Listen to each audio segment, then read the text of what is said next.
nous devions avoir l'arrêt immédiatement et l'amener avec nous. Il s'est trouvé que l'un des magistrats avait un empêchement. Donc, ils avaient demandé à ce que l'on reparte dans nos pays et ils vont nous envoyer par DHL donc l'arrêt signé par l'ensemble des magistrats et les originaux. Maintenant, il s'est trouvé que j'ai reçu un appel, n'est-ce pas, au niveau de la Cour et l'empêchement n'a pas encore été levé. Et en tout état de cause, promesse a été faite que cet empêchement, en principe, devrait être levé au plus tard le 18. Et que l'arrêt en entier me sera transféré par voie électronique, n'est-ce pas, et l'arrêt scanné en entier me serait transféré par voie électronique. Et maintenant, le courrier DHL suivra immédiatement. Donc, de sorte que le 19 ou le 20 au plus tard, 2 jours, c'est suffisant entre le Nigeria et le Sénégal avec la livraison. Alors nous aurons en fait cet arrêt. J'ai informé l'État du Sénégal, n'est-ce pas? Donc ceux qui sont nos adversaires, ils ont tous été informés de cela dès que j'ai reçu un appel, dès qu'au niveau de la Cour, j'ai appelé et qu'ils m'ont donné l'information et c'était depuis 48 heures. Mais l'agent judiciaire de l'État et les avocats de l'État n'ont pas exploité cela simplement par courtoisie. Parce qu'ils auraient pu dire, vous ne verrez jamais cet arrêt, en tout cas ce n'est pas pour aujourd'hui. Ils auraient pu le faire. C'est dire que quand même, il y a toujours des règles qu'il faut respecter. Je pouvais leur cacher, mais je ne sais pas tricher ni mentir. Le procureur général, lui, en fait, ce qu'il a dit, c'est très clair. Que l'État du Sénégal a l'intention de respecter et de donner force obligatoire à l'arrêt rendu par la Cour de justice de la CEDEAO. Ce n'est pas un discours auquel on était habitué et ce n'est pas le discours qu'on entendait ces jours passés. Parce que c'était une escalade contre l'arrêt qui a été rendu. Moi, je l'analyse comme étant le fait que l'État est en train peut-être de recouvrer sa sagesse. Et souhaitons que cela continue ainsi. Et il a continué en disant que, en tout état de cause, on ne peut pas ignorer l'existence de cet arrêt.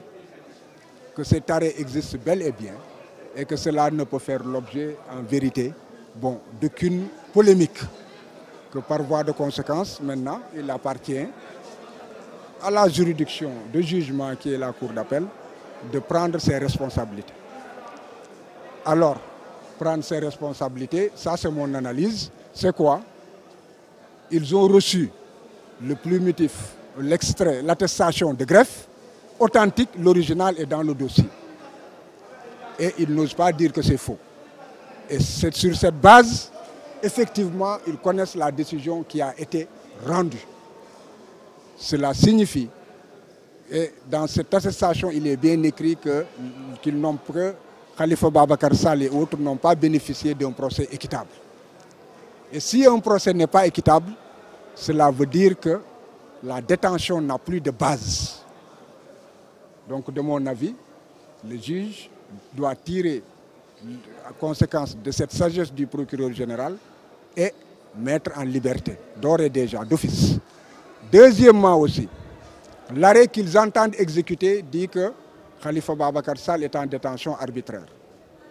S'ils entendent exécuter l'arrêt qui a force obligatoire, cela signifie qu'on doit mettre fin à une détention arbitraire.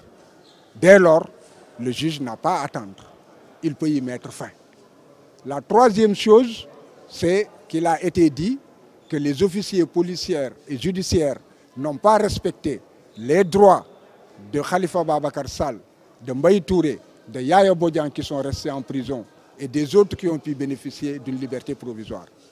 À partir de ce moment déterminé, si ces droits n'ont pas été respectés, cela veut dire qu'on va, en application de cet arrêt, vers l'annulation de la décision rendue en première instance. Et si on doit en arriver à cela, quelle que soit la suite que le parquet pourrait donner ensuite à cette affaire, alors il est temps qu'on les mette, la conséquence immédiate, c'est qu'on les mette en liberté.